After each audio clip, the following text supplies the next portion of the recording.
Good morning and welcome to Unfiltered Vision News, bringing you the news unfiltered Monday through Friday, 7 to 9 a.m. My name is Dr. Ashaki Noni Nichols, and I will be your host. Sorry, I started a little bit after 7 this morning. My computer is running a little bit slow, so I was trying to give it a little bit of time to catch up.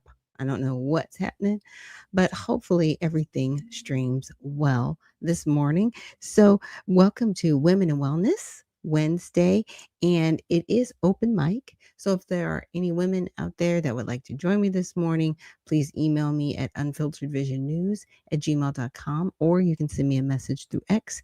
Please let me know in the comments that you have sent me a message so that I can go ahead and send you the link to the live show. So again, thanks for joining me here on Unfiltered Vision News, and let's get into our Kids Corner. Little boy's ruined sandcastle taught him the power of never giving up. You won't believe what happens next. He felt sad when the waves washed away his castle, but he didn't give up. He learned that mistakes are just a step. To try again, he started building again, stronger and better than before. Every mistake helped him make a taller, stronger castle. Suddenly, a bigger wave came. This time, he didn't cry. He smiled and thought, I can try again. Resilience is believing in yourself. He tried again and again. Each time his castle grew taller and stronger. Little by little, he understood patience and courage. Finally, he built the most beautiful castle. It stood strong even when the waves came. His hard work and hope paid off. This teaches us, no matter how many times you fail, keep trying. Mistakes are steps to success. Be patient, be brave, be resilient. Yes, and always remember to be resilient. Definitely shout out to all of us this morning, be resilient. And women, especially be resilient. You know, we've had some, I don't want to say we've had some setbacks, but we've had some challenges, right? In the ideology that has come out as of late, and women not feeling safe in spaces that are made for women because men have decided, well, I'm going to be a woman.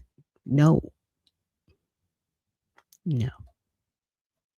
And those are places where we need to be resilient and push back. That's just my opinion. But again, shout out to all of us. Continue to be resilient. And Mark from the Soil, thank you so much for joining us this morning and reposting the stream.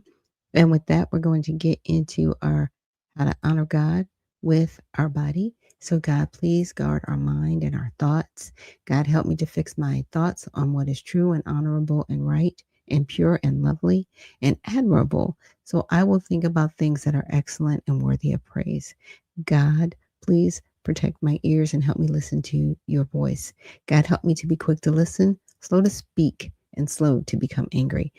God, protect my eyes from sin's damage. God, and make a covenant with my eyes not to look lustfully. God, please speak life over my mouth. God, set a guard over my mouth. Let my Lord keep watch over the doors of my lips. God, please help my hands to serve generously.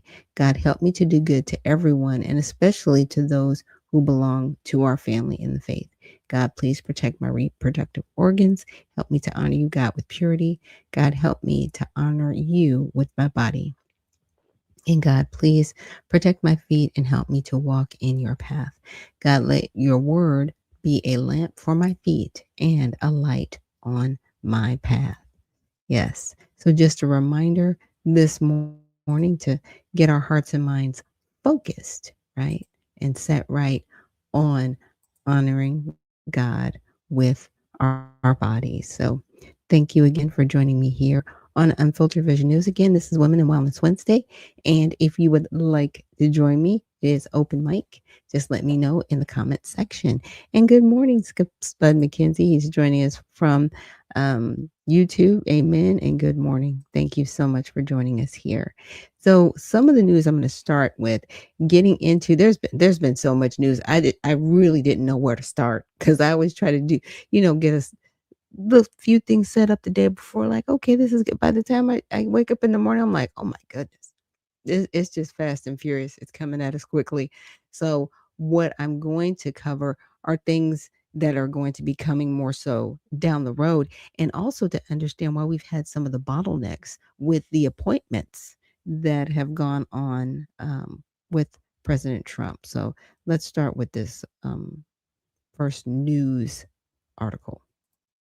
Also plans to sign an executive order blocking state AI regulations. He posted today on social media, there must be only one rule book if we are going to continue to lead in AI. It comes as some states have passed laws to address potentially risky and harmful uses of AI. Critics worry the deregulation push could allow AI companies to evade accountability should their tools harm consumers. Proponents and leaders in Silicon Valley have argued state regulations could slow down innovation and affect America's competitiveness in the global AI race. Well, back in March, President Donald Trump fired Rebecca Slaughter, the Democratic co-chair of the Federal Trade Commission. She has since sued. Now, CBS's Erica Brown reports her lawsuit has now made it to the Supreme Court. The Supreme Court heard arguments Monday on the president's authority to fire independent government officials following President Trump's attempt to fire a member of the Federal Trade Commission. We have a situation where Congress could reconstruct virtually the entire executive branch outside the president's control. And that is not even a Republican form of government.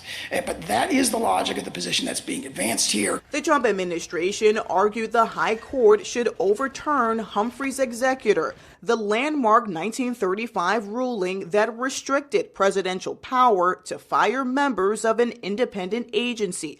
The court's conservative majority appeared inclined to side with that argument. Humphrey's executor is just a dried husk of whatever people used to think it was, because in the opinion itself, it described the powers of the agency it was talking about, and they're vanishingly insignificant, has nothing to do with what the FTC looks like today. Liberal justices warned overturning that decision could give the president unchecked power that limits congressional authority. You're asking us to destroy the structure of government and to take away from Congress its ability to protect its idea that the government is better structured with some agencies that are independent. The attorney representing Commissioner Rebecca Slaughter argued siding with Trump could give the president powers that extend to other agencies such as the Federal Reserve. Conservative Justice Brett Kavanaugh appeared particularly concerned about political meddling with the central bank. The other side says that your position would undermine the independence of the Federal Reserve, and they have concerns about that, and I share those concerns. The court will hear another case in January to decide whether President Trump improperly fired Federal Reserve Governor Lisa Cook. Erica Brown, CBS News, Washington. Well, that leads me to the question, who's running the country, right? Is it Congress? I know that the pecking order is legislature, executive, judicial. That's kind of their pecking order, right? The legislative is at the top. But these different bureaucratic agencies that have put in place, it seems like they've been given carte blanche to just do whatever they want to do. It's like, you can't tell me what to do, Mr. President. Like, what? You answer to somebody. And they're outside of his purview. So they don't even fall under the executive branch. That's the crazy part. They're outside of the executive branch. They're outside of the legislative branch. Our Constitution wasn't written this way.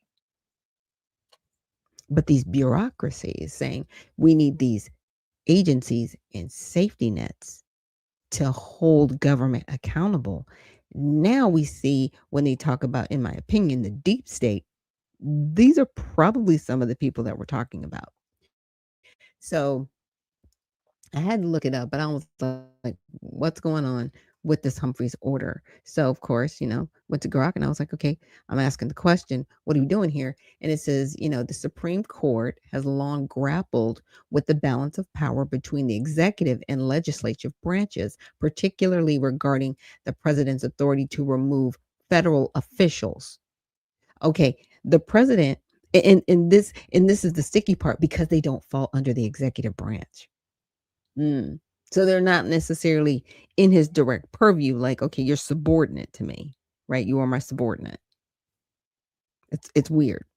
So this tension culminated in Humphrey's executive versus the United States, a unanimous 9-0 decision made in May 27, 1935, during the New Deal era under Franklin D. Roosevelt. And everybody was like, we'll get into the New Deal, but basically it's a bunch of socialism and it's how we got welfare. Short story. Outlaw Media says it seems the branches of government have been blurred, and Trump is trying to restructure and place clear line as the founding fathers wanted. Yeah, and they don't want that, because as long as they have these obligatory agencies, they can kind of, like I said, a carte blanche, do what they want to do. It's very interesting to me, especially to hear the justices, and you can tell which justices vote Democrat and which ones don't. And they need to be bipartisan, but they can't help themselves. They just really can't help themselves. It's bad. And user says FDR was buddies with Satan. Look, we need to find out if he was following what's that guy's name that wrote that book? Oh, he wrote a book on Luciferianism. I can't think of his name right now. I can see his face, but I'll think of his name later. But yeah, it's here's the thing: when ideology starts to overrule just flat out law and truth, that's when we have a problem. And I think that's where we're at right now.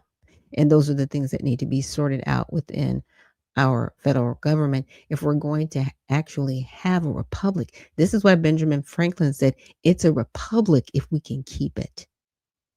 Because the more people don't like the republic and they are more into communism and socialism, right? They will fight to dismantle the republic, because see, the republic gives freedom. And then those other ways that I talked about, socialism, right? Communism, those are slavery. And we see how they work in different parts of the world and why people from different parts of the world fight to get here. But the problem is they still have brought their mindset from over there to over here. And now here we are. Yeah. It's going to be interesting to see what happens. So the case, William Humphrey, Federal Trade Commissioner, appointed by President Herbert Hoover, refused to resign after President Roosevelt demanded it in 1933. Okay. Roosevelt fired him anyway, citing policy disagreements. This is kind of like right where we're at with Donald Trump. Humphrey's estate sued, arguing the firing violated the FTC Act of 1914, which limited presidential removals to cases of inefficiency, neglect of duty, or malfeasance of office, essentially for cause. So the ruling built on Myers versus United States 1926, where SCOTUS had struck down similar removal restrictions for a purely executive postmaster, affirming the president's broad removal power under Article 2 of the Constitution, right? The executive power shall be vested in a president, period. If he wants to fire somebody, he can fire. Just saying. Oh, and greetings, Dr. C. She says, greetings, founder. It's hump day. Yes, it is. SCOTUS. Okay, holding. Chief Justice Charles Evans Hughes wrote that Congress could impose for-cause protection for heads of independent agencies like the FTC, which perform quasi-legislative rulemaking and quasi-judicial education functions rather than purely executive ones. The court distinguished these from purely executive officers, allowing Congress to institute them from at-will presidential dismissal to ensure agency independence from political pressure. This created the framework for independent agencies, the FTC, the SEC, the FCC, and NLRB, whose leaders serve fixed terms and can't be fired at the president's whim, prompting stability in areas like antitrust enforcement and consumer protection. Now, we could go both ways, because obviously if you have corrupt people, you're going to have corrupt agencies. People are imperfect and infallible, and we live in an environment, I think we always have been, where people are partisan. They are not nonpartisan. So if somebody's not doing their job, the president can't get rid of them. Yeah, that's the craziness of the ruling. So the decision was a win for the New Deal's expansion of administrative agencies, but has been criticized by conservatives as an unconstitutional erosion of unitary executive authority. The idea that the president must have full control over the executive branch. Either he controls the branch or he doesn't. And right now we're in it. I'm just saying, you can see it. Every time he turns around to do an executive order, they're like, nope, lawsuit. We don't like it. What? And the agencies come in. We don't like it either. Is he the president or not? Oh, he's only the president when he does what you want him to do.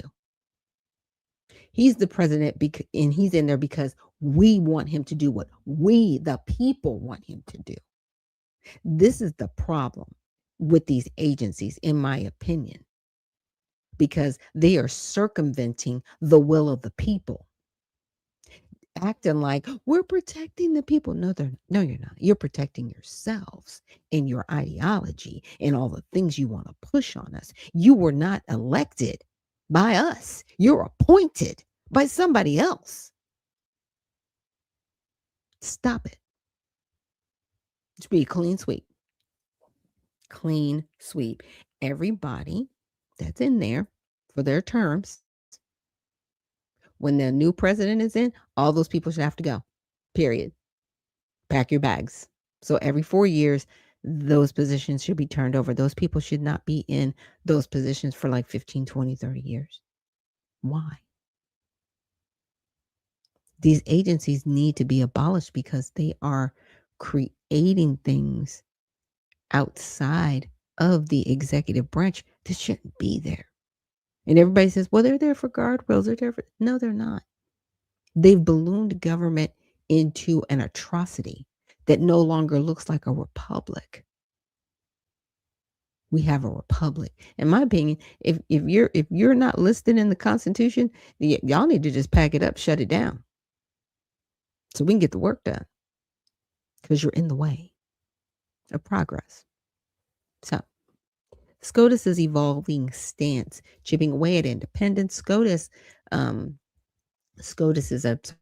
composition has shifted dramatically since 1935. Today, as of December 2025, it's a 6-3 conservative majority. Chief Justice John Roberts and Clarence Alito and Gorsuch, Kavanaugh, and Barrett. On the right, Justices Sotomayor, Kagan, and Jackson on the left.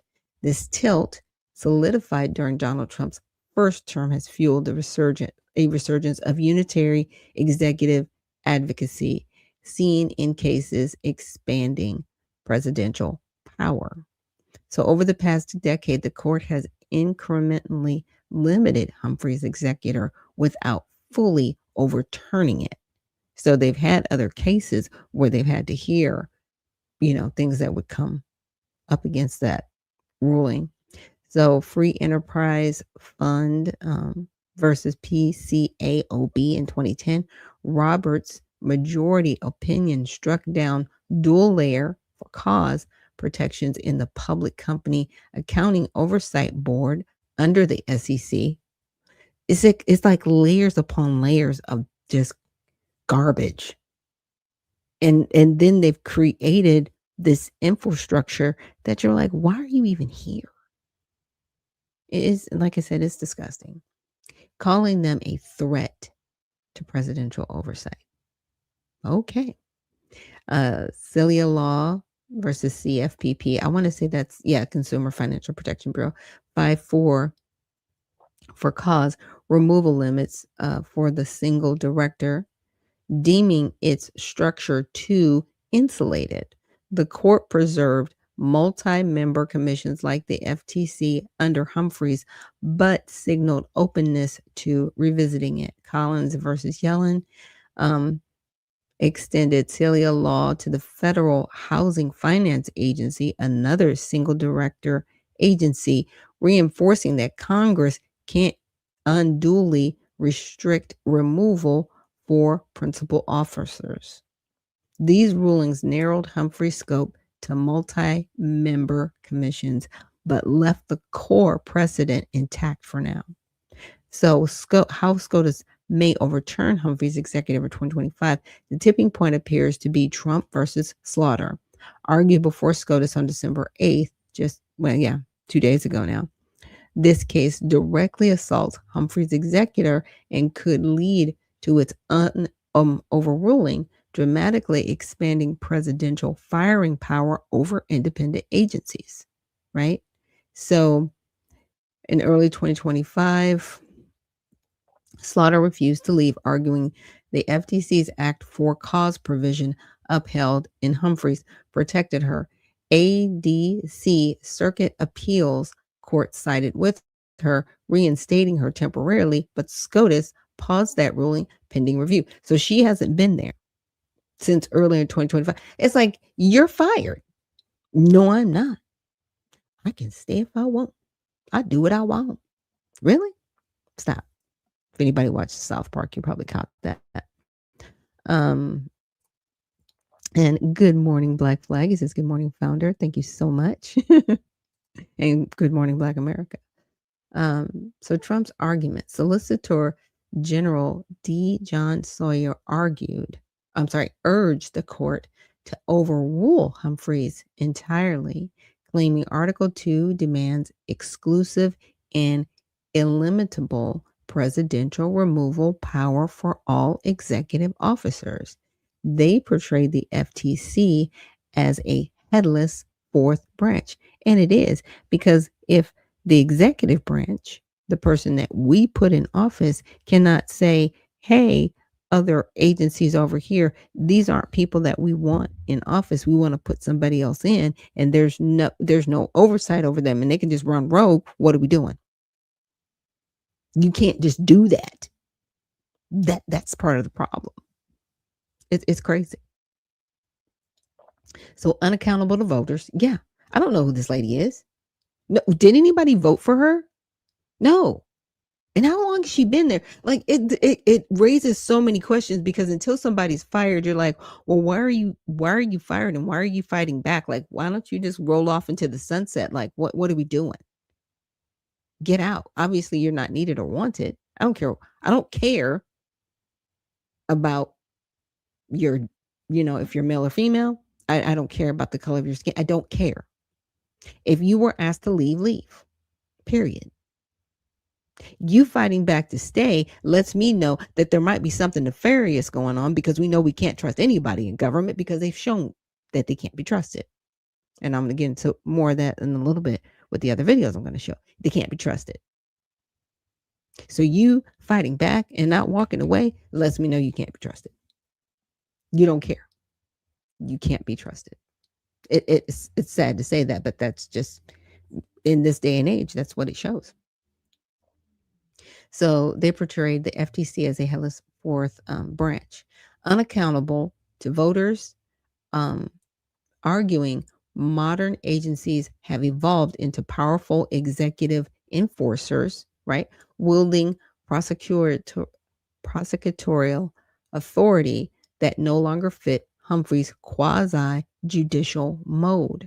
Slaughter's defense, backed by Democrats, right, and good government groups, she warned overruling Humphreys would politicize agencies, allowing presidents to fire experts for policy disagreements and undermining nonpartisan expertise in areas like antitrust and consumer safety. Okay, I get it. We do need people there for antitrust and consumer safety. Got it. But the problem is, you guys have bastardized it, and it no longer follows the Constitution. It follows what you want. You just said backed by Democrats and good government groups. If you were backed by Republicans and Democrats, I'd be like, okay, let me look at it again. No, because you're acting like we're smarter than you. We know better than you. We're the agency people. Nobody voted for you. No one voted for you. Nobody likes you. You're adopted. Literally, you're adopted. You were adopted into our republic. You're adopted. It's not a marriage, it's an adoption. Just saying. And because that has happened, it would actually take legislation to remove you. So that's why people, kind of swing it around like, you can't get rid of me. Yeah, we have a weak Congress that have been paid off, and that's a whole nother rabbit hole. But just saying. So during the arguments, on Monday, the conservative judges signaled strong skepticism toward Humphrey's probing its ripple effects while leaning towards expansion of executive power. Okay, so that's what they talked about. Now, my question is, I hate that I misspelled this, the Chevron doctrine. It should be one C. I said, is this similar to the Chevron doctrine? Now, for people that are familiar with the Chevron doctrine, we'll break it down. Yes, but the potential overruling of Humphrey's executor is very similar in spirit and impact to the Supreme Court's ruling in 2024 and Loper Bright Enterprises versus Raimondo that overturned Chevron defense, often called end of Chevron. Both cases are part of the same conservative-led project to dismantle the modern administrative state and restore greater control to the elected branches, especially the president. Okay, so the Chevron defense, and lasted from 1984 to 2024, so it lasts about 40 years. The Chevron doctrine, in short, was basically like, we're smarter than you, and because we're smarter than you, we have the ability to tell you what to do, and you're going to have to follow it. I mean, I'm being a little tongue in cheek, but that's pretty much what they did. And so when that came to anything, and they would just apply this doctrine, like, we're smarter than you, and we need to tell you what to do, and you have to do what we say. Nobody questioned it for 40 years. It's crazy. Until last year. Now, what it did, it required courts to defer to reasonable agency interpretations of ambiguous statutes. So if the court was sitting there and they were like, well, we just don't know which way to go about this, they'd reach out to these agencies, and these agencies like, we're smart, we have all the degrees, you should do this. Like, literally, I'm being silly, but that's what it is. They got rid of that. Thank goodness, right? This is why our country's such a mess now, because of that nonsense. 40 years. Okay. Now, the Humphreys executor allowed Congress to insulate heads of independent agencies from presidential removal, except for cause. So let's say she was embezzling or something nefarious, right? They'd be like, you have to come up with something nefarious. If you can't come up with anything nefarious, then you can't get rid of this person. Really? No. Either he's the president or he isn't. Either the agencies are ruling over the presidency or they're not.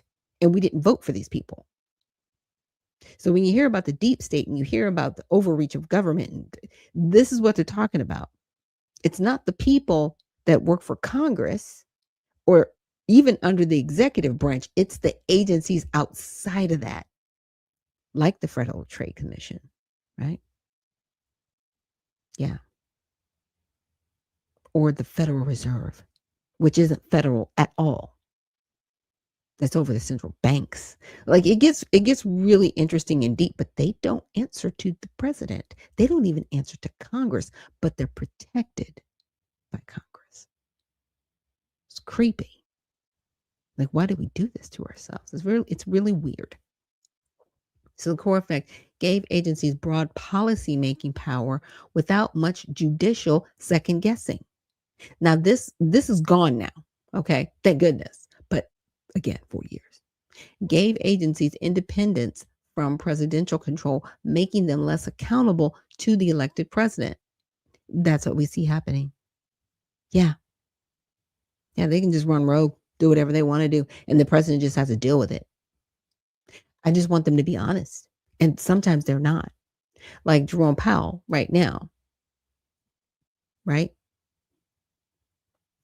Trump is like, okay, we need, insurance. We need rates lowered so we can get more money out into the economy so we can get loans and do whatever. And he's like, no, not doing that. Like, what? Nope, not doing that. Mm-mm. We're not going to do that. Yeah, that's the Federal Reserve. They can tell the president, no, we're not doing that. We're not working with you. We're not working with the American people. We're not doing any of that. You at least need people that are going to work with you. I'm not saying that they have to be complete diehard loyalists to the president, but they have to be in the best interest of the country. And a lot of times these people aren't. Over 80% of the people that work in our federal government are Democrats. They're not Republicans. You know why? Because Republicans actually, start businesses and work independently. They don't all work for the government because they don't want more government. They want less. Yeah. That's why you won't find a whole bunch of liberals and Republicans working for government. It's not because they don't want to, it's because they want less government. So by working for the government, guess what? They would be contributing to the problem. And they don't want to do that. So who benefited under the Chevron doctrine? Federal agencies, especially independent ones like the FTC, SEC, EPA, FCC. Those are just a few. Now, under Humphreys, independent agencies themselves, multi-member commissions with fixed terms. So as you can see, it just goes on and on and on. So ending Chevron took away agencies' power to interpret laws in ways courts would accept. Okay, so that's gone. Now, overturning Humphrey's executor would take away agencies' power to resist presidential control. Like I gave you the example of Jerome Powell. Now, let's just say the president's like, I want you to lower the interest rate. And Jerome Powell's like, no, I don't want it. And he's like, okay, well, can you work with me? Can we look at meet in the middle? It's at 4%. Can we go down to 3.5 to do this? The back and forth. And Trump has been working with Jerome Powell to do that. But if Jerome Powell is shielded and knows I can tell the president no, and I can't get fired, right? And I don't have to work for the American people. I can just do what I want to do, carte blanche. I can just do what I want. And if I side with Congress, it'll be like, see, I sided with Congress. We know that there are people in the halls of Congress that hate America and want to destroy this country, even though they sit in there and say that they don't. Your actions speak louder than your words. Just saying. It's a mess right now that we're in. Thanks, Congress. Okay. And here we are. I'm not saying these people should be a lapdog. What I am saying is they should be obligated to work with the president. And if the president wants to put somebody in a position that's better than the person that's there now, or want somebody in there with a different view to do a job, they should have the ability to fire whoever is at that agency and put somebody else in there, period. It's real simple. Let's just keep it at business. But of course, she's a black woman, so we got to go straight to race and straight to, oh my gosh. Stop it. Stop that. Because is she intelligent or not? Yes, she great. Can we, the people, take a vote on it? Because we don't know who you are. We didn't know what you did until you got fired. Honestly, I didn't know who she was. Anybody else? And I don't care. I want the best person in there. And if the best person to have in there is not you, then let's find them. Let's get the job done. That's all I'm saying. It gets silly after a while with people just demanding to be somewhere based on those stupid things to protect agencies that are unconstitutional. It doesn't say anything about that in our Constitution, that we're supposed to protect agencies. We never had them. They weren't written in the Constitution. but Congress has adopted them again, adopted. So it would take an act of Congress to actually eliminate them. And with that, let's take a quick break. When we come back, we're going to get into some more of this news and, continue with Women in Wellness Wednesday. So I'll see you guys on the other side.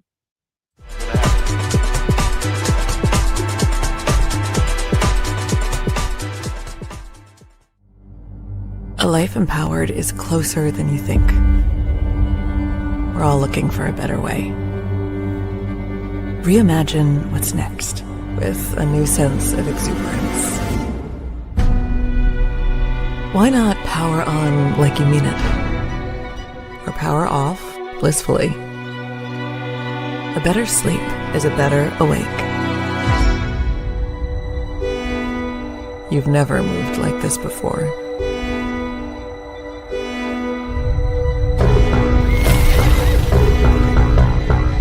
With the energy nature intended. Imagine reprogramming the way you look at the speed of science.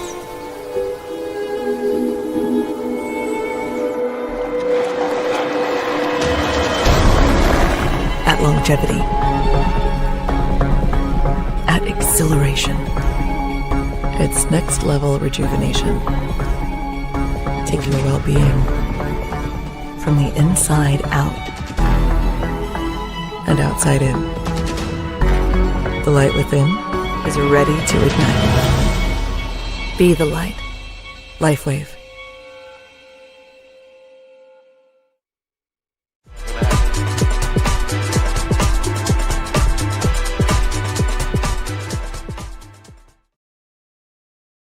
And we are back. Thank you so much for joining us here on Unfiltered Vision News, bringing you the news unfiltered Monday through Friday, 7 to 9 a.m. Eastern. My name is Dr. Ashaki Noni Nichols, and I will be your host. And so let's continue with another YouTuber. I've had him on here before, Dot Rich, and he's got some insight into some of the appointments that have been going on for Donald Trump. Talk about something actually pretty darn major, because Uncle Trump has officially had enough. He's had enough, and this is going to be absolutely massive, and it's something that I've been talking about for quite a while now, and that is getting the rhinos out of the party. Uncle Trump has had enough, and I want to play this clip because he was caught on a hot mic saying something that was quite interesting, and I want you guys to hear it. So with that being said, let's dive in. Hey, Jeff, you agree with me in Bruce? You know I cannot appoint anybody. Huh? I can't appoint anybody. They're unappointed. Everybody I've appointed, their time is expired. And then they're in default. And then we're losing cases because the judge. So I know that was a little bit hard to hear, but I want to read exactly what he said. So he said, "I can't appoint anybody. Everybody I've appointed has had their time expire, and then they're in default. Then we're losing." And he's talking about his appointments, one specifically being Alina Habba, and he's ranting on Senate Republicans dragging their feet or simply allowing Democrats to block his appointments. And, I talked about this the other day because I saw a report that John Thune had put forth a motion to push through a mass number of Trump appointees all at once rather than doing one by one by one by one. And it's like, bro, why didn't you do that months ago? Why wasn't this done?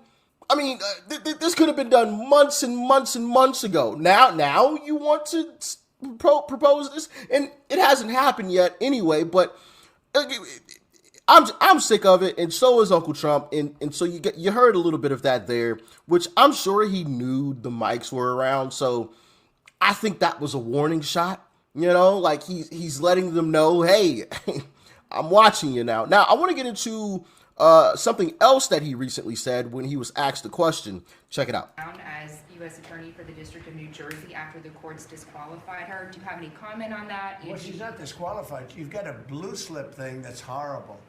It's a horrible thing.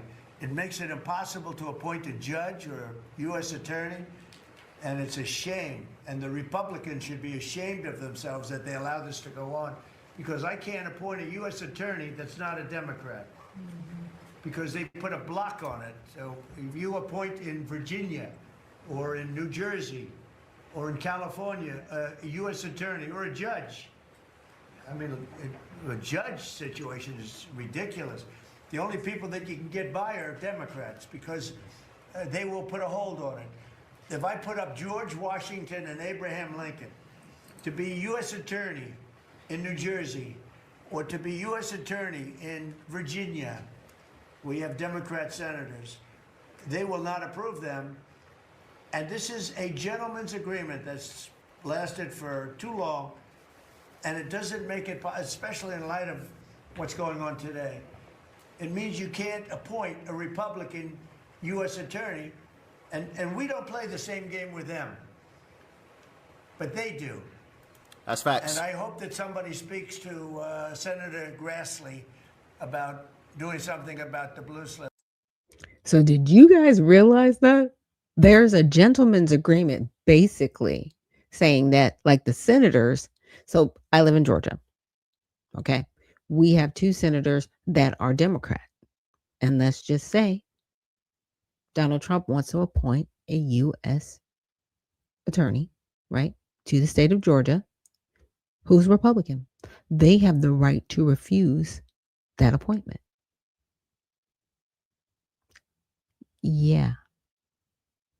And it was a gentleman's agreement. That there should be no agreement, okay? Unless the person is just, unqualified for the position, they shouldn't have the position.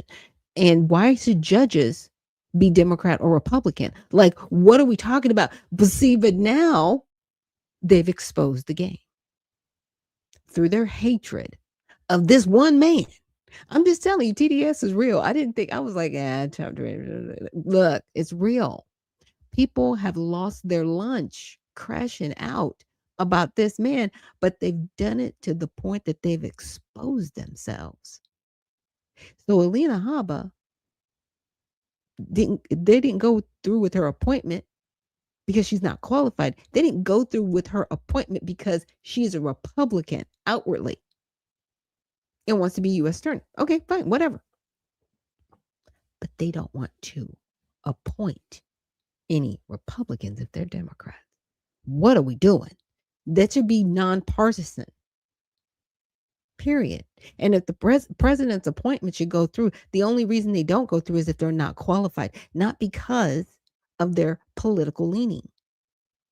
This is why we have all of these judges, in my opinion, legislating from the bench and actually, being activists from the bench. That's not their job. They are not supposed to be partisan from the bench. Our whole legal system is falling apart because of people's ideologies being allowed to just run amok. But again, I mean, it's stuff like this. This is why people get mad about politics and why they're just disgusted. And I don't blame them. I really do not blame people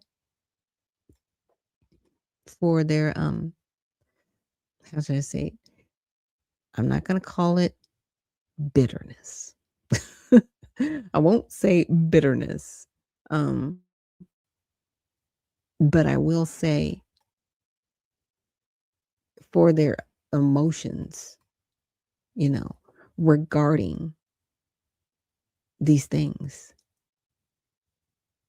Because this shouldn't be happening. Senators should be appointing the president's picks. You don't have to like them. This is not about your feelings. It's like it's worse than high school with these people.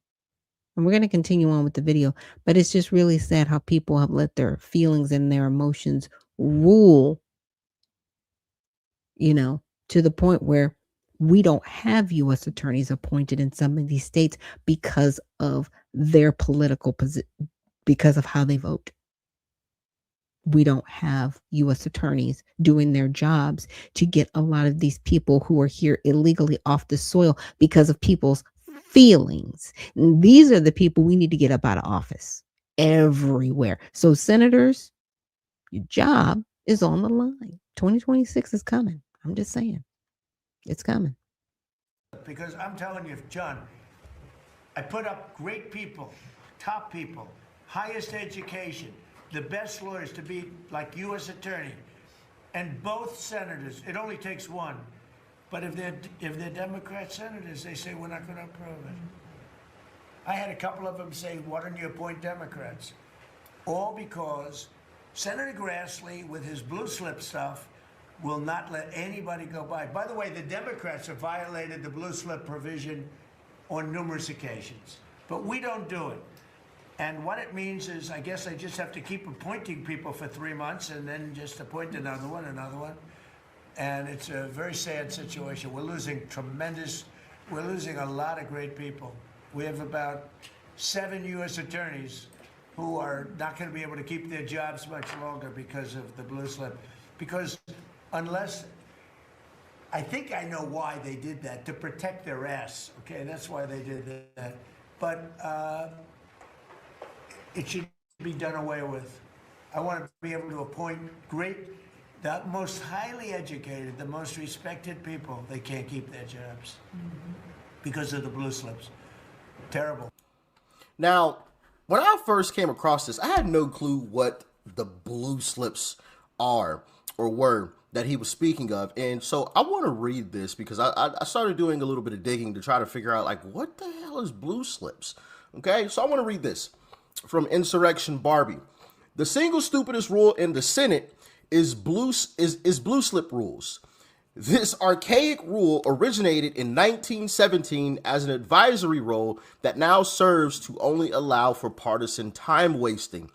It became more than advisory during the Civil Rights era, where Democrats used blue slip laws to make sure the segregationists' interests were protected during Jim Crow. Now, with Trump back in office, Democratic senators in blue states like New Jersey and Virginia are withholding slips to block loyalists like Alina Habba and Lindsey Halligan, forcing short-term acting appointments that expire after 120 days. This led to a federal judge dismissing indictments against James Comey and Letitia James on technicalities, as Halligan's interim role was ruled invalid. While Republicans play nice, arguing it prevents cracking down on crime in liberal strongholds, that is a lie. Biden was able to go around this to get circuit court judges and presidents can fire U.S. attorneys at will at the start of a new term. Why the hell are Republicans in the Senate allowing this to continue? The reason Letitia James and Comey will walk is because of these blue slip laws. It's insanity.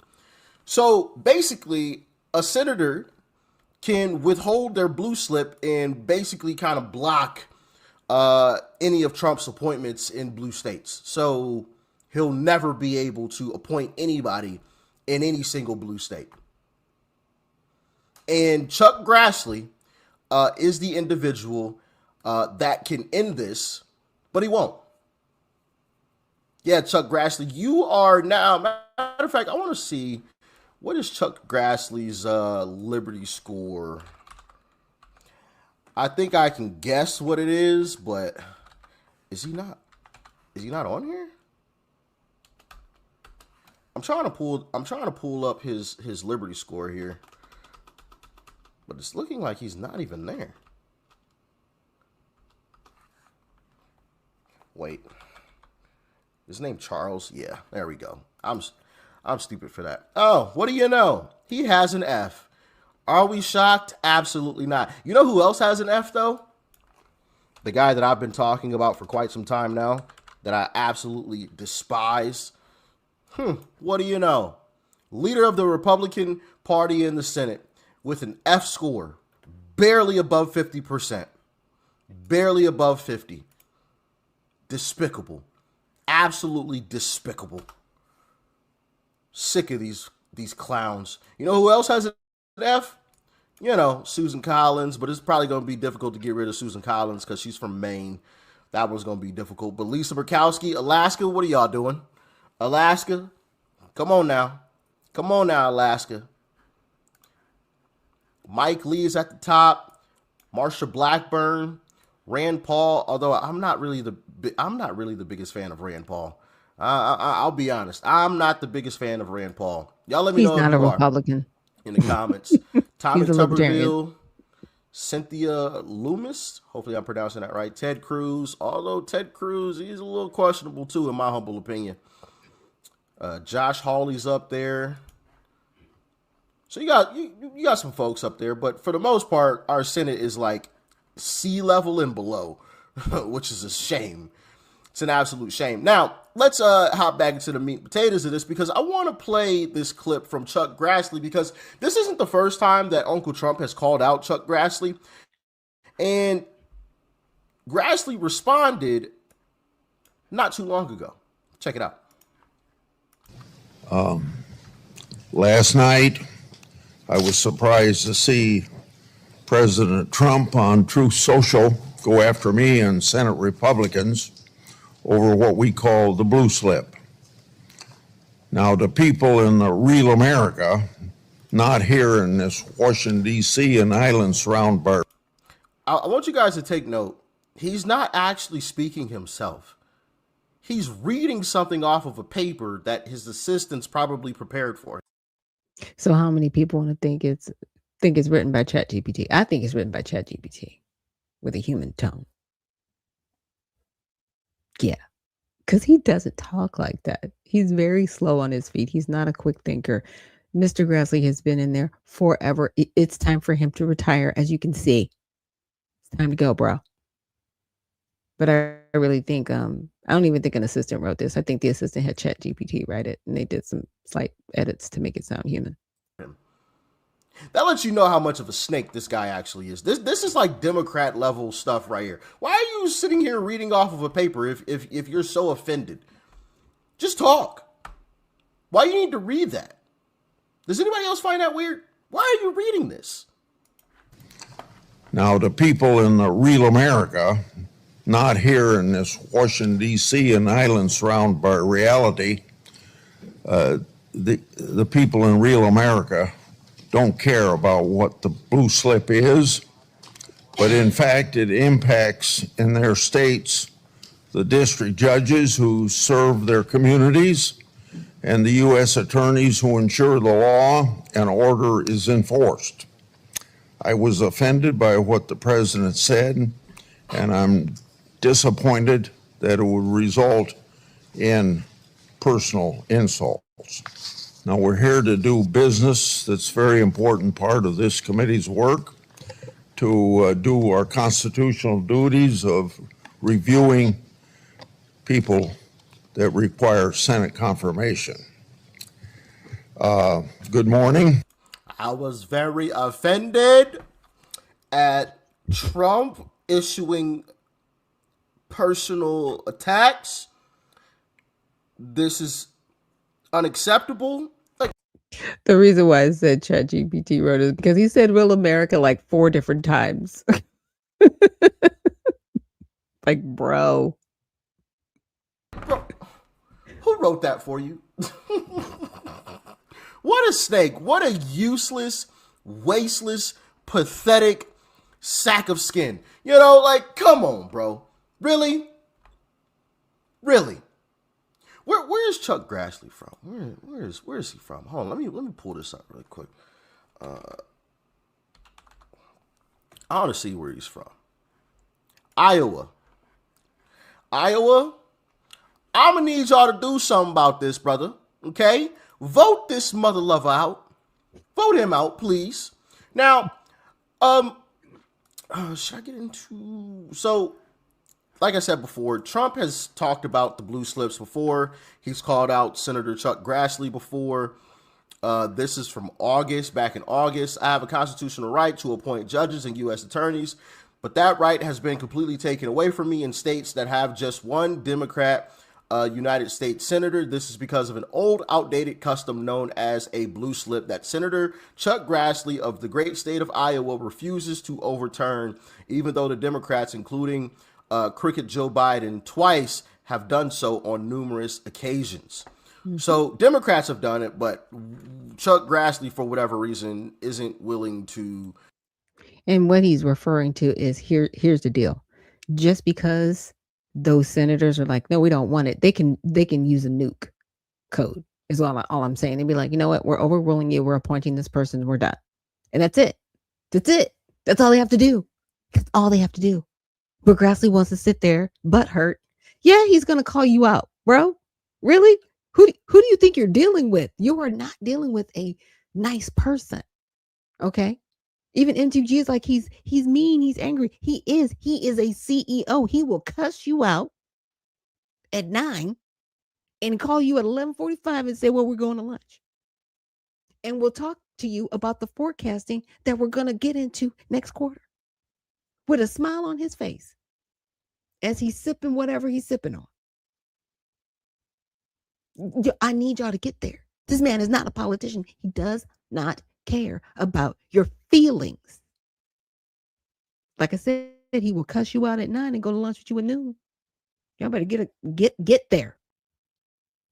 Do it.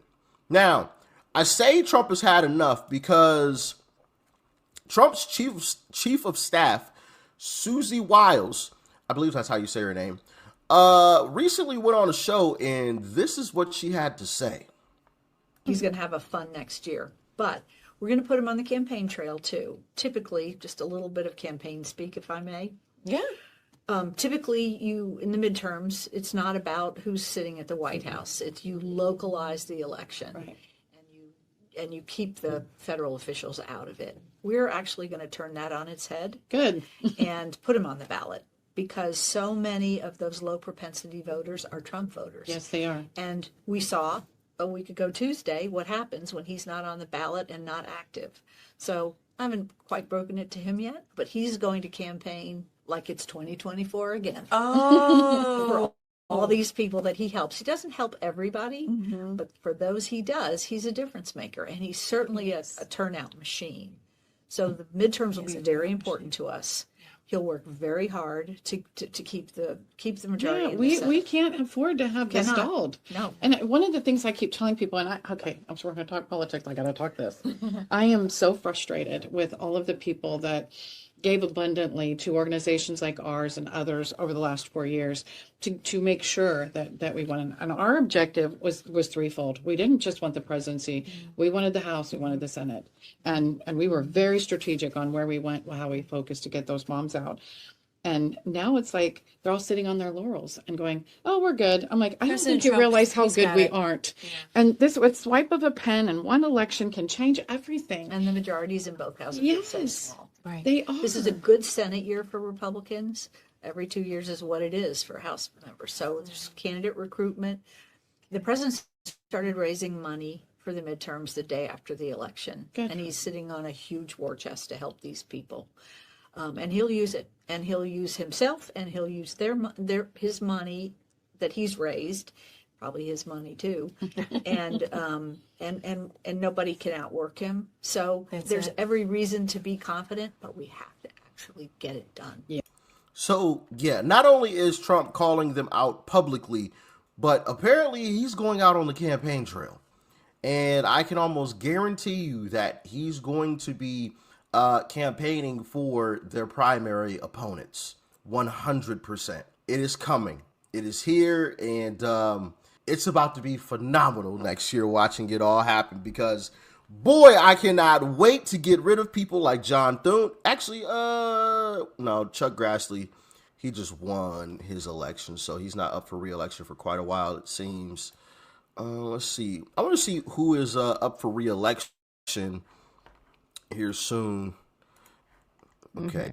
I'm going to stop it short right there. But you guys kind of get what's happening. And that's too intense. But Velas, thank you so much for joining us this morning. And April Showers and Uncle Coolwater, thank you for reposting the stream. And April Showers, thank you. She says, "Good morning, Black America." Good morning to you too. Yeah. So it's getting intense. And I wanted to bring up some of the nominations and appointments that have gone through as of December 1st. So we've got James Bishop of North Carolina, the United States Attorney for the Middle District of North Carolina, and that's a term of 4 years. We also have Megan Blair Benton of Missouri, who has been a United States District Judge for the Western District of Missouri, Christopher Michael DeBono of the District of Columbia to be an Associate Judge of the Superior Court of the District of Columbia, and that's a term of 15 years. Brian Charles Lee of Tennessee to be a U.S. District Judge for the Western District of Tennessee, and Justin Olson of Indiana to be a United States District Judge for the Southern District of Indiana. So with those where I don't see a term limit, I think they're just there until, either they quit or they get, there's another person appointed to that position. So this is why Obama was able to come in and he got rid of over 200 district judges. He just did it, just got them out and reappointed everybody he wanted. And they all got pushed through magically. Every single one of them. Republicans didn't stop him. Nope. Democrats definitely didn't stop him. Just saying. It's like, what? And Uncle Coolwater says the midterm is very important time for Black Americans, just as important as it was to get President Trump into office, to stop. I have to go up. It's a lot. Stop the invasion of our country. We must keep the Hill, which is the Senate seats, the House seats majority, because if these Democrats get the Hill, it will be a very difficult fight for President Trump to complete what would be in favor of foundational Black Americas on our soil. And you're not wrong, because we still have Democrats in office that want women in girls' bathrooms. They want open borders. They want, the 14th Amendment to be allowed, the whole, birthright citizenship thing, which is nowhere in our Constitution, by the way. It was something that was made up. It's a made up term. And they used it because of the Chinese national that they allowed to be a citizen and not be deported to China. He should have been deported along with his parents because they had overstayed, but they were Chinese nationals, so they were protected. But he was not a U.S. citizen because they were not U.S. citizens. Not one of them was naturalized as a citizen here in this country. So they were under the jurisdiction of China, not America. And we need to hold the line on that and not get all up in our feelings and get emotional and, oh, no, absolutely not. Absolutely not. So now this next video I'm going to go to, this is a whistleblower out of Minnesota. It's a little shocking what she has to say. And this, it's interesting, it has to do with the TSA. Is actually flying out of Minneapolis-St. Paul International Airport. A former TSA agent speaks out about what she saw and what she calls an obvious connection to billions of dollars of fraud. Next.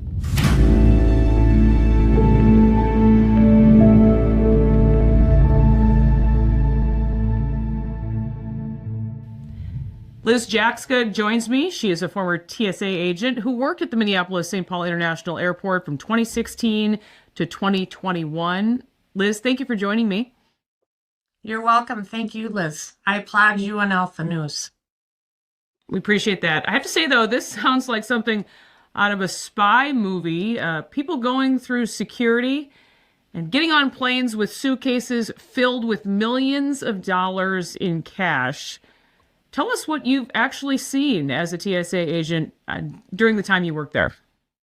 Well, I've actually seen a lot of things, but the most shocking is exactly that. I saw suitcases filled with millions of dollars of cash, and the couriers were always Somali men traveling in pairs. And they got through the checkpoint. And it just really absolutely blew my mind the first time you open a suitcase and you see millions of dollars of cash.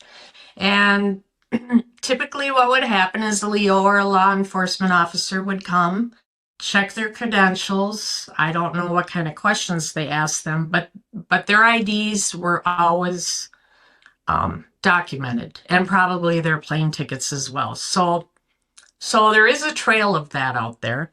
And I would believe with all the cameras at the airport that if they started there, they could probably find each and every individual that brought money through the checkpoint. Obviously, this seems suspicious, if not alarming, given what seems to be a pattern here. So you're talking about millions of dollars flying out of Minneapolis, and you think it happened about every week or so? Is that right? So it certainly seemed like it happened every week. The suitcases came in, and it was always, the MO was always two Somalian men traveling in pairs. Sometimes they both had suitcases. And so the process was, as a TSA agent, we would pull the bag, and then we'd bring them to a private screening room. And we would open the suitcase and make sure that that's all it was stacks of cash.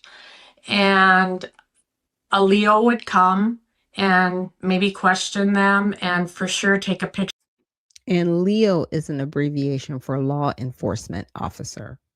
Of their identification, and I'm assuming their plane ticket. I'm not sure. So there is a trail out there. Between that, I mean, it has to be documented somewhere, and all the cameras in the airport, I would imagine if they'd like to find all this cash, they should start at the airport. Because in the 5 years I was there, I believe $1 billion went through the airport. $1 billion. As if this isn't troubling enough, Liz, it's not just money you watched leave MSP. Is that right? Yes, that is correct. There was another instance, again, a Somali man that had a carry-on luggage filled with brand new passports. And he was allowed to get through the checkpoint. So where he went with those passports is anybody's guess. This is really incredible to hear. So it sounds like you're raising alarms with your colleagues, but you have to wonder how many people knew about this. Where were they all back then? That is a good question. And I don't know how my colleagues felt about it. I've been out of TSA for quite a few years. So since all this fraud came out, the connection's been made. I didn't feel good about it then, and now it certainly all makes sense. Recently, the City Journal published an article stating that, quote, federal counterterrorism sources confirm that millions of dollars in stolen funds have been sent back to Somalia. And in talking about Al-Shabaab, a terrorist group there, they reported that a confidential source said the largest funder of Al-Shabaab is the Minnesota taxpayer. Judging by what you saw for yourself during the time you were a TSA agent, do you think there's any truth to this? Absolutely. Knowing what I know now, absolutely. There's no question in my mind that money went to Al-Shabaab. It sounds like you've had a difficult time kind of living with this over these last few years. Well, it's been uncomfortable because at the time, it seemed so lackadaisical that these people could get through the airport with all that cash. Time after time after time. It wasn't a one-time thing. You know, at this point, more than a few Minnesotans have told us about suspected fraud. I've heard from state employees, business owners, even a commercial real estate broker who was telling me recently how they've just been bombarded with calls from members of the Somali community looking to rent any kind of office with just an address, just in case they get audited. They're actually openly admitting all of this. It just seems to be playing out, for everyone to see. But even fraud in Minnesota is now making national headlines. It still seems, though, like elected officials aren't really doing anything about it or trying to ignore it. It is so frustrating. It was frustrating when I was a TSA agent, and it's certainly frustrating now watching the state's administration doing what they're doing. Walls and Omar, honestly, they should both resign in shame. Why did you want to come forward and share your story? Because I think Minnesotans need to know that billions of dollars left through the airport. And it was cash. It was literally suitcases full of cash. So what is your message to our so-called leaders here in Minnesota? That this just should not be allowed to happen. When they come through the airport, they absolutely should not be able to bring suitcases full of cash. Who goes with millions of dollars in a suitcase week after week, time after time, year after year? And all Somali people. You're right. It all seems so obvious. But Liz, thank you so much for joining us. I know you've been living with this for quite some time. We do appreciate it. Appreciate your bravery. Yeah. Been going on for some time. I was like, what? Huh? Oh my goodness, y'all. Could it get any worse? Could it get any worse? Like, why?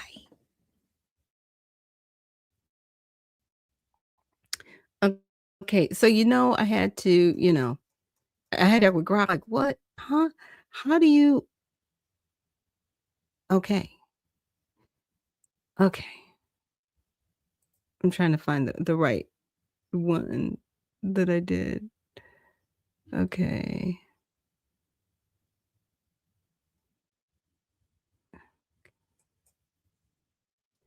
Because I did two different ones. I want to make sure I brought up the right one, because sometimes I'll ask Grok questions and he's like, what are you talking about? And I'm like, ugh, let me do this again. So before I get into that, Uncle Coolwater says, so they probably had Somalians, TSA people, at the scanning checkpoint who just allowed the money to go through. You're going to be surprised at the response I got from Grok and just about traveling with money and passports, right? So, it breaks down the former TSA person.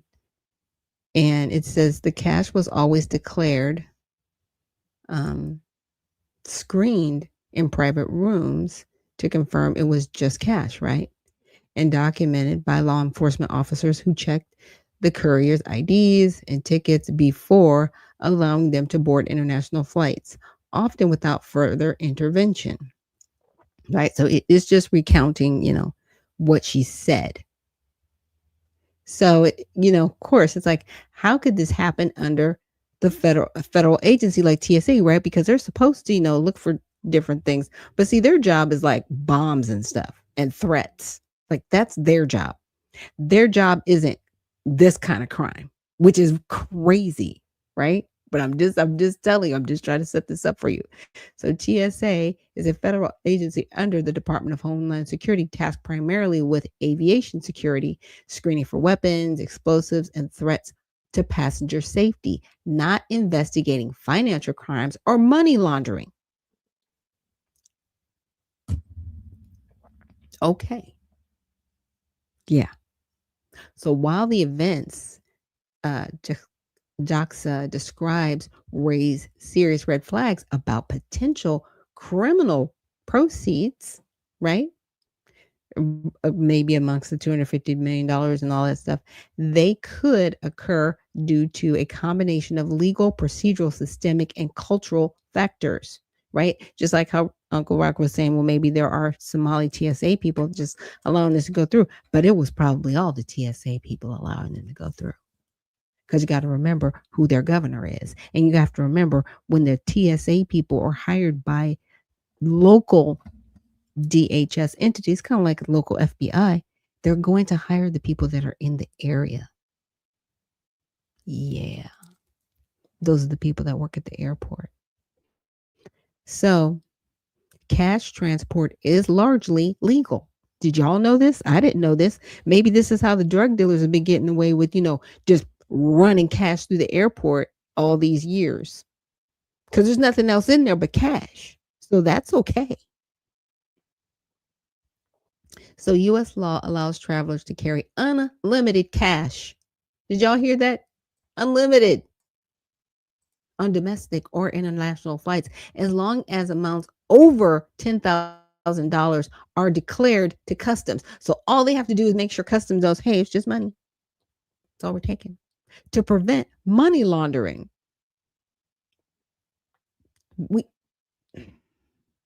There's so much failure. Okay, so TSA's job is to screen for security risk, not seize cash unless it's tied to immediate threats, right? Bundled in drugs. That's why they were saying it was just cash. So once declared and verified as cash, agents must allow it through. JAXA notes this exact process was followed with law enforcement, CBP, which is Customs Border Patrol, or airport police, notified for documentation, but not required to detain without probable cause. So if these were the same people running through millions of dollars at a time, they'd be like, oh, you're just the money guy. You're just going to Somalia with over $1 million. Nothing to see here. That's how it went down. So it wasn't wired. It was flown. It's disgusting. Nobody should be able to. What you are up to no good if you are carrying that kind of cash. Who does that? And it's been allowed. She was only there for 5 years. This has probably been going on since they were brought here. Hello, President Trump, are you listening? I hope you're watching Liz. You met her. Just disgusting.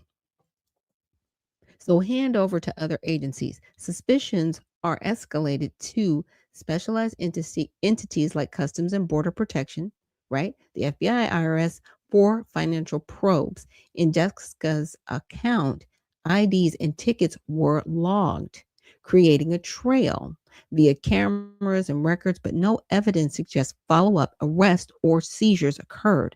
This siloed structure where TSA hands off without ensuring action can lead to dropped balls, especially in high volume airports like MSP, handling 30 million passengers yearly. But they just let them go. Nothing to see here.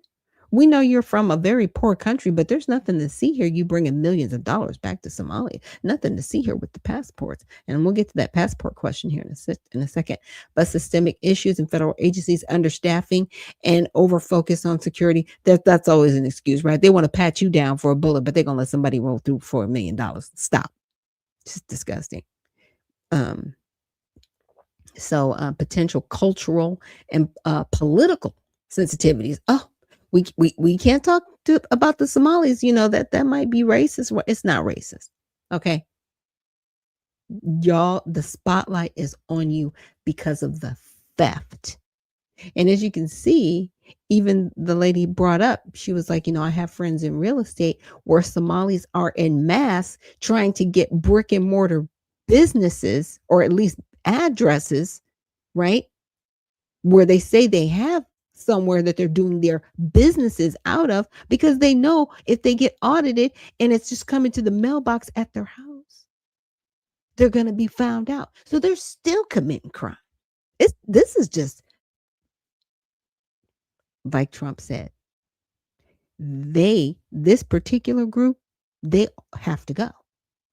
They are not assimilating with their country. They have massive theft and scams. We can't leave any of you here because you are not trustworthy people.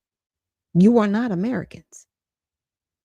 Okay. Now, I know we have Americans that commit crime too, and they typically go to jail. But for some reason, if we want to send you guys to jail, then it's like, oh my goodness, I can't believe it. They're just being Islamophobic and they're being xenophobic and they're all this. And no, stop making excuses for your crime. Really? I'm going to protect you. Y'all need to get up off the soil. period. Now, I'd ask another question that says, so what about the passports, right? So in the same, right. So the incident where Somali man had checkpoint procedures, right? She discovered it was filled with brand new passports. She emphasized they appeared unused and pristine, no wear, stamps, or personalization. Suggested they might be blank or freshly issued, right? So the response from the authorities, similar to the cash cases, the man was allowed to proceed through security after law enforcement, right? Documented his ID and ticket. No further action was taken, no seizure, no detention, and no apparent escalation to federal investigators like the FBI or State Department. He was allowed to get through the checkpoint. So where he went with those passports, anybody's guess. You're going back to Somalia with all these passports. Like, what is going on? So, here it says passports aren't prohibited items. What? So carrying multiple passports, even new ones, isn't illegal for U.S. citizens or legal residents. And foreign nationals can carry extras for family and businesses. But this was full. This was like a suitcase full of passports. And that was, I can't. So TSA screens for tampering or fakes that could enable threats via x-ray manual checks, but brand new ones might scan as benign if they appear legitimate without overt signs of forgery. Agents aren't empowered to seize them. That's CBP's domain at international gates, not TSA checkpoints. And I will definitely link this, but can you just see how crazy this looks? I mean, I'm sorry. There have been people that have gone to prison for years for less. It is just, it's weird what's happening in our country. And to see just the level of criminality. Like I said, I read it to you in Grok because I was like, how are they able to do this? Oh, well, it's not illegal to do it. What? I guarantee you, if somebody from the United States, if I were to go through with a suitcase full of passports and I was flying to another country, I would probably be stopped and questioned. But because this person is Somalian and they're going back to Somalia, nope. No questions at all. But that's to say, well, what other people are there any other people doing this from other countries like Honduras, right? Or other parts of the Caribbean? Are they all just allowed to do this? Just take big, large chunks of money and passports and just go wherever? Like, that's what we're doing? Like, that's what we're doing, y'all. That is what we're doing because it's not TSA's domain. And it isn't. It's not their jurisdiction. We'll just say that. But isn't that convenient? It's weird, right? After 9/11, we put all this stuff in place and we need TSA agents and we need this and we need that. You need to take off your shoes and I need to take off my shoes. We don't have to do that anymore. Thank goodness. But you got to take off your belt and your earrings and you need to make sure that your laptops are in separate bins. And, I have to go through a lot traveling. But you're allowing people to go through with millions of dollars in a suitcase and passports. And they're flying back to a country from here. And TSA can't do anything. They can't even call it in. It's not their jurisdiction. Unless, Border Patrol was there. But even then, are they allowing this to be walked through? I mean, the criminality at all levels of our government is outstanding. And people wonder why the United States is falling apart. I'm just saying. Sad. Sad but true. So we're going to take a quick break. And when we come back, we're going to check out some more news. And yeah, happy hump day. I'll see you guys on the other side.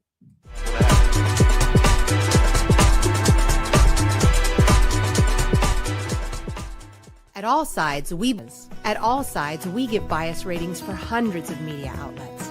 By freeing people from filter bubbles and providing different perspectives, we can all be better equipped to understand the world and each other. So how do we do it?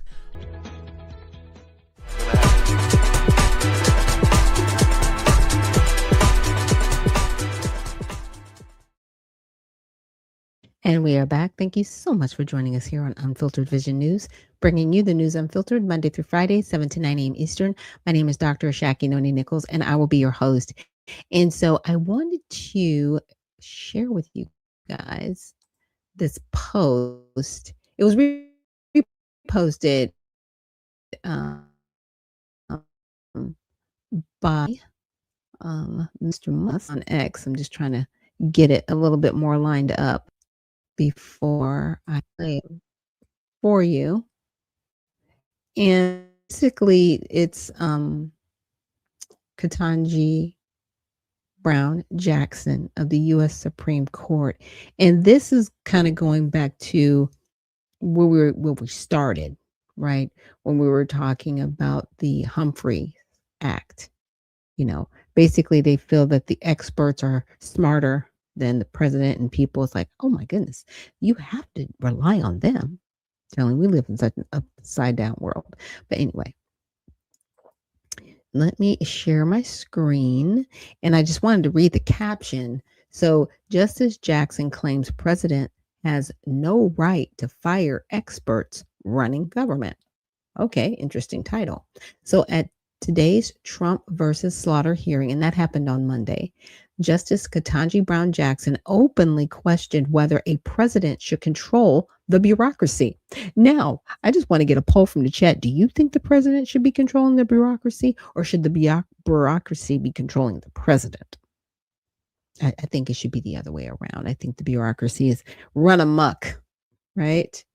She insisted presidents should not fire PhDs, economists, scientists, or transportation officials, and should avoid involvement. So they should be running our country, even though we didn't elect these people into office, but they should be running the country, basically. Her position effectively transfers executive authority to unelected experts with no voter accountability. So let's just hear what she has to say. Some issues, some matters, some areas should be handled in this way by nonpartisan experts.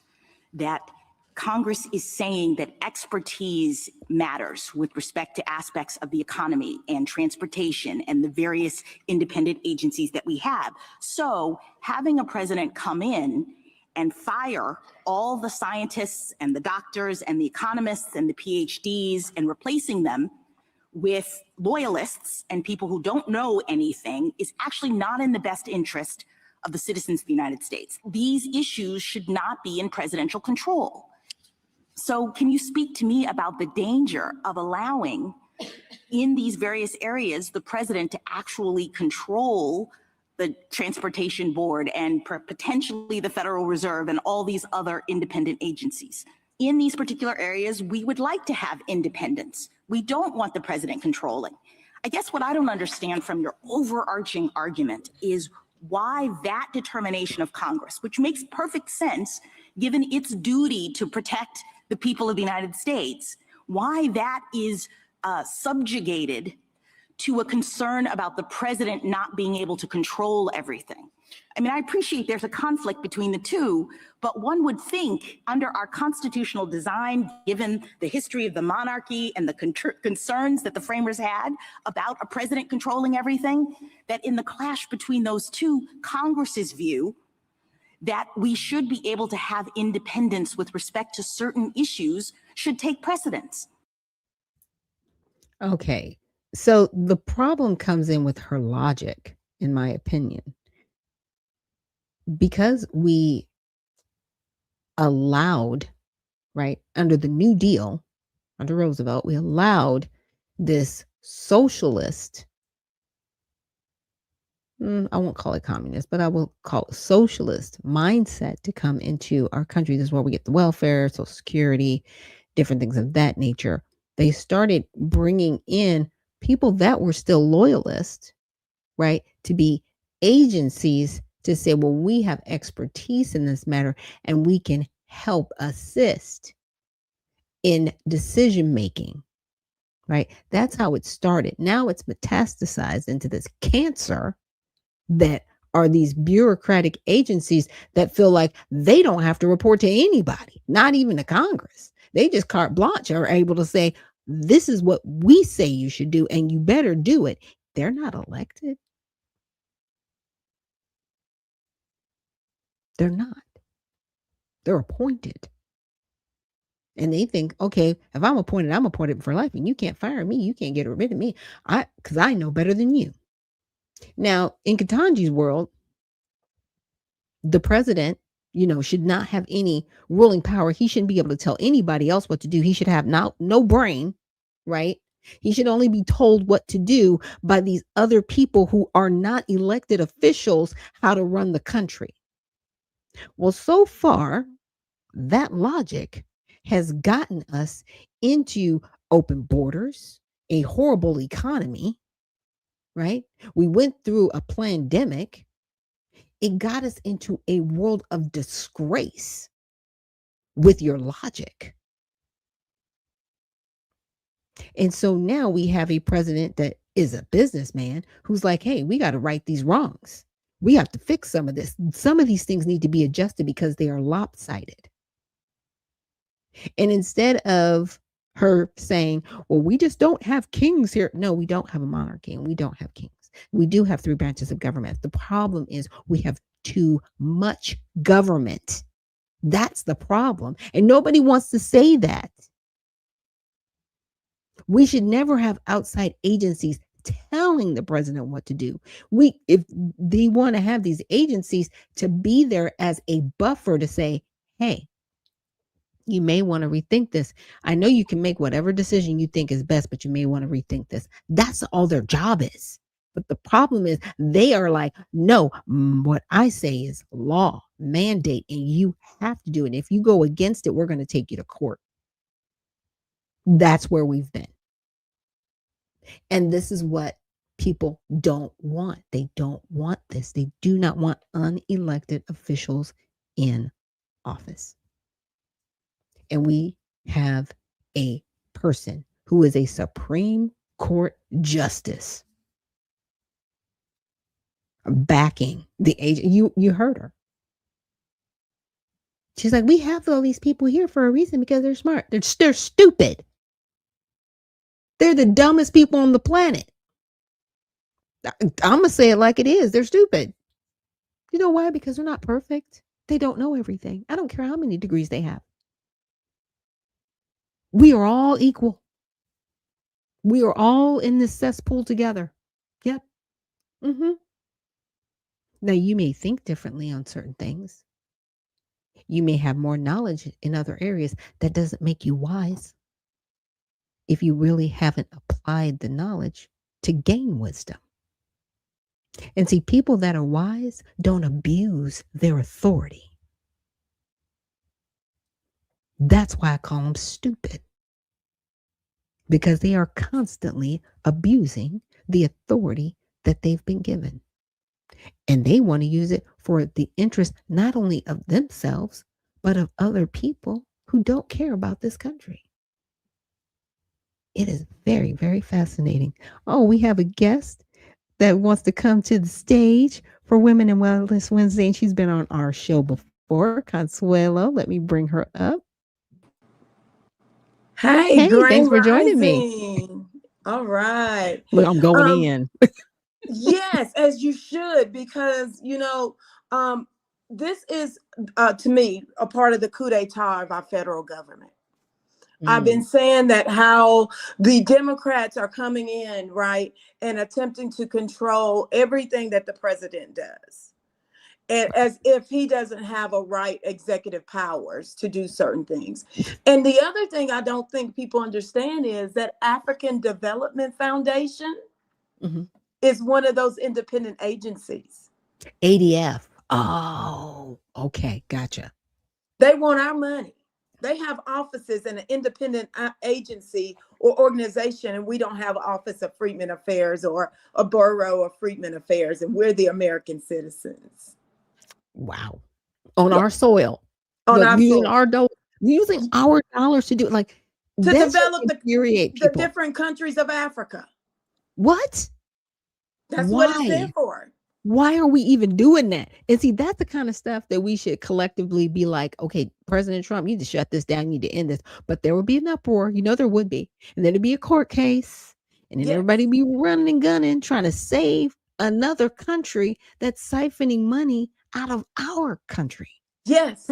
And that's our resources. That's our capital. That's a part of our what I say, our $1 trillion that we go contribute to this economy. Wow. Okay, y'all, the ADF, we need to call the White House, because I gave out the number to the White House the other day. I was like, call them and tell them you don't like any of this stuff. Email. Right.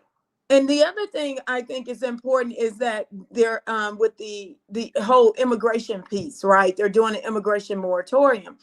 And that goes into our 14th Amendment, right? And the birthright citizenship.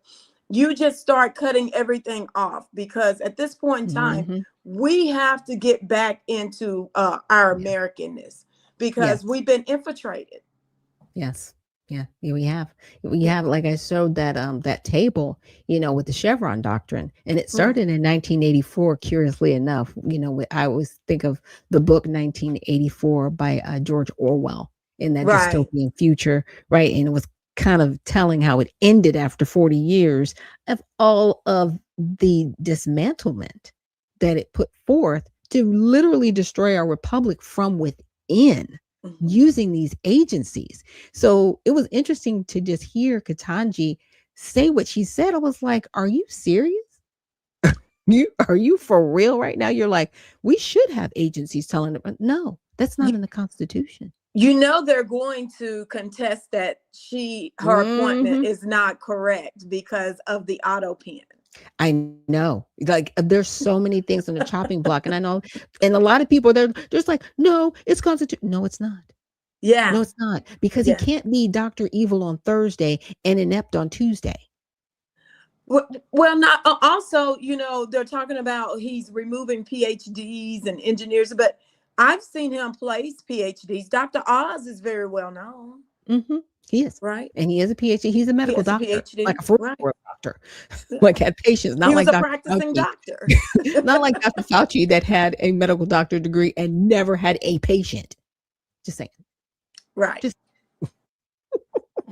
So it's really wild to me, but we're, I know it's everything seems kind of, on the downward spiral with our government right now. But I am happy to have the Trump administration in office, doing exactly what they said they were going to do, clean the deep state. You were talking about it. Yeah. That's happening. And that's the fourth branch of government. A hit dog will holler, and they are hollering. Okay. Loudly. And we hear it, and it's almost like, are you trying to get us to be sympathetic with you? Because we're not. Right. You've been abusing the American people for years, for decades, going on into, over a century. And now you want our sympathy, you want our assistance? Like, absolutely not. Yes. And the fact that you're highlighting that we need to vote certain people out midterms. We need to get them out of office. They've been there long enough, and they're just taking this country into a downward spiral.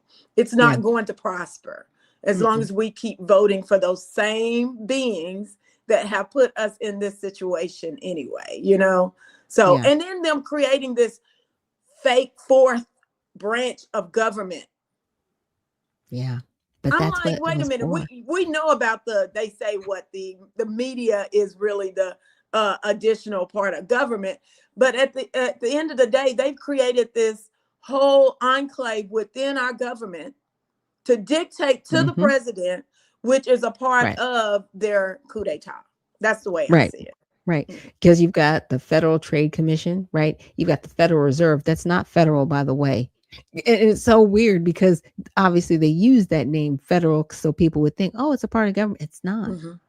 All they are is an agency. But like I said, they're adopted. And that's the problem. They're not they're not executive order like USAID. USAID was an executive order. And I'm surprised they're still around with the 200 people that they have. But now the state, Secretary of State Marco Rubio has them under control. So he's like, you report to me. You have to tell me every single thing you're doing. You have to report to Congress. You know what I'm saying? Now there's a reporting structure. But all these other agencies, they were adopted, which means it would take an act of Congress to eliminate them and say, you are no longer in existence. Your people, you have no more budget. You have nothing. Now, how do you think Congress would ever do that? No. Well, even with the United States Postal Service, that's an independent agency, as well as the CIA. Yeah, they are. And they were adopted again into what we have into America. It would take an act of Congress to eliminate them. And there's just so many people that have their hooks into our members of Congress, House and Senate, that it's really going to take young people, in my opinion, people that are in their late 20s, mid 30s to start winning these seats. And hopefully they're not with all of this ideology, and they're just focused on really the Constitution and saving the country, because the social contagion of the whole LGBTQ community and wanting to insert men and women's spaces and all that stuff, we still have to deal with all of that, right? With wanting, to have racial, I don't know, sympathy, it's weird. It's like you're doing something in the bedroom. How did we get to civil rights? It's very crazy. Right. So we have that part, but then we have the financial aspect that's out of control. This whole thing in Somalia, you got to tell me how you feeling about it. How you feeling? Well, the whole thing with Somalia is, to me, again, how they've set up things to funnel money, right? It is a way to make sure that they are supporting their country on our soil with our money.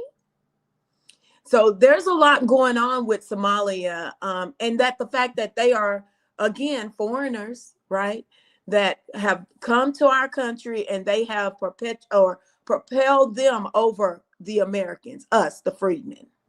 Yeah. Right. And the whole thing about, taking money through the airport, I was like, you can take over $10,000 through the airport and nobody's going to say anything as long as it's just dollars and passports and nobody's going to say anything. That's weird, because even when I was in the airline industry, you had a lot of money. There's going to be questions with customs, especially. Right. Well, they took them to the side. And that was the thing, because I ran it through ChatGPT. I'm like, what's going on? And it was like, as long as everything clears through customs, you can travel with the money. So I don't know if it was an inside job and everybody kind of knew everybody, like, hey, so-and-so is going, leaving on the 12 o'clock flight. We got to make sure he gets through TSA and customs. Yes, because they have dogs that are trained to sniff if you have money. Right. Or drugs. Yeah. And everything clean. And I'm like, how are you flying back to Somalia? See, it's the money thing. I know they've probably been always doing, but the passport thing was really suspect to me. I'm like, why are you flying with a passports suitcase full? Not like five. Right. 5 I can understand. Okay, maybe you're taking it back to your family, whatever.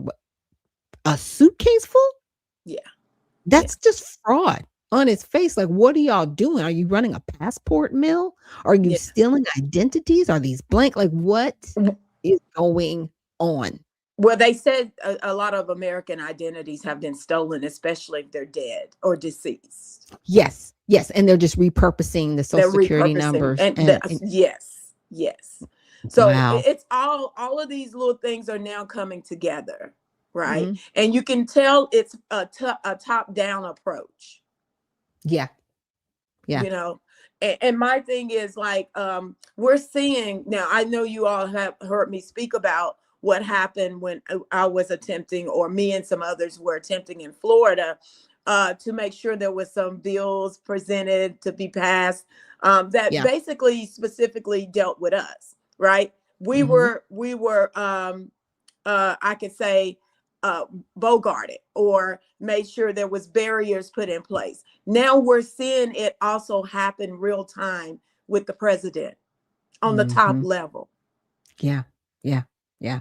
But I do have before we go, I do have to ask you about Mr. Byron Donald, since you brought up Florida. Apparently, he is doing the two-step, you know, amnesty dance. And I'm like, what? Who has gotten into your pocket, Mr. America, Mr. We're just gonna get all the illegals off the soil. So what do you think? He's just trying to change it up now, because he realized that not only does he not have our freedmen, Black American Negro freedmen vote, you've had many others, right, to come Mhm. out and say, oh no, he's not it, right? They're pulling up everything from his background. They're stating some of the things of course, these interviews in the past that he's given. They're looking up his track Mhm. record in the Congress, and people are saying, "Oh no, I don't think he's the best one, best fit for right now for Florida." And I agree. You cannot tell the Americans, the freedmen, that we have no right to reparations because you won't get it, because you're immigrant status. That to Mhm. me, and you're a politician, our First Amendment right is, right? We have the right Mhm. to file grievances for redress against our government. And Right. you stated that so blatantly in Mhm. public to our people. Right. There's no way I'm going to support you. So, at this point in time, I find myself agreeing with DeSantis. Oh my gosh, DeSantis gets rid of property taxes in Florida. I love it. I love it. I love it. But I know he Because can't run again. But there's another gentleman, I think Fishback, Mhm. I'm not sure which party he's a part of, but he's Right. sounding good. I'm like, I have other options. There are other Yeah. options besides Yeah. Byron Donalds, and I'm not pushing. I'm hoping that what he goes sell on by the sunset. Don't Yeah. win. Yeah. Yeah, because I think, and that's something I've been, studying is property taxes and looking at like a new tax structure, like a flat tax or something, because people truly don't. How can you own your property if I'm still paying for it? Mm-hmm. You know what Mm-hmm. I mean? I think it's different when you're paying, I won't call it, I will just basically say a utility tax, right? For your city, right? When you want to keep your police officers, fire department, all of those things. But I Right. think because of the greed that we've had at the municipal level, they've really gotten fat off Mm-hmm. of property taxes, Mm-hmm. right? Assessing homes and the property values go up. Okay, so of course your property tax is going to go up, and then that balloons government in those areas and the salaries for the government. And I'm just like, okay, well, why can't they just go lean? Mm-hmm. You know what I'm saying? Y'all just need to take a pay cut. You need to take a haircut, and it comes out of your administrative costs first. It doesn't come off of the services for the people nor the schools for the children, right? Y'all need to take that haircut. I mean, I don't know how you feel about that. No, there's so many other ways they could generate revenue that people probably would be okay with besides a property taxes, right? Right. That's an extra burden on people especially Mhm. after you paid for your home, right? And it's Right. supposed to be Exactly. yours, deed cleared. The other Mhm. thing, you have all these states with lotteries. So where is that Mhm. money going? It's not Right? going where it's supposed to. Right. Okay. So Roads that's ain't another way fixed. they're I'm just saying. generating money, right? Mhm. And then you have all of these corporations that come to Yeah. these states that don't have state income tax, like Florida, like Tennessee. Why are you Mhm. giving them tax breaks for 10 years? Right, right, right, exactly. Because I heard something about, BlackRock Vanguard. They went and bought some properties, and they purposely bought the properties at 300,000, sold them at double that, like Yes. 700,000. To I was like, why are you trying to price people out? Like, what is wrong with you? Like, they They need to do be that. dismantled as I a. remember being in Atlanta and that happening because that was a way to gentrify. Because Mm, the Black Americans in these areas that they go build these $1 million homes, supposedly, the property taxes are going to go up. So then those that have been living in those neighborhoods forever can't afford the property taxes. So then they're losing their property. Yeah. It's disgraceful what's happening all over the country. I'm like, really? And then we're importing all these other people in. Like we got problems, but they're fixable. That's the thing. They are fixable. Depending on who you have in office. Yes. So that takes us all the way back to we can no longer sit on the couch. We have to get up and get outside. And we need good representation. So we need good people to run for office. And you know what, Dr. Shaq, I do believe we have these good people out here. We do. And this is the time they might not, because they might be disenfranchised in some ways with this government or with our government, state, local, even federal, because of what has happened, that they may be a little blinded in how they can't see how they are it, and they can come in and make the change happen. Because this is what it's all about. It's about change. We're going through it right now with this administration. And I know the propaganda keeps people in a space, but at least we know this administration is trying to right the ship for Americans. Yeah, absolutely. Absolutely. Well, thank you so much for joining me here on Women in Wellness Wednesday Open Mic. I appreciate you inviting me. As usual, thank you so much. And I'd love to come back. You just let me know. Okay, absolutely. Thank you so much. All right. Bye-bye. All right. And that was, I want to say Dr. Harriet, and she is on X, and I will make sure to give her a shout out and a thank you for joining us here on Unfiltered Vision News for Women in Wellness Wednesday. And so with that, we're going to get out of here. Thank you guys so much for joining me here on Women in Wellness Wednesday. Tomorrow is going to be Mighty Men Thursday, and we do have a special guest. So looking forward to having him on to discuss some of the ventures that he's involved in. And remember, stay well, stay focused, and stay unfiltered. We'll see you in the next one.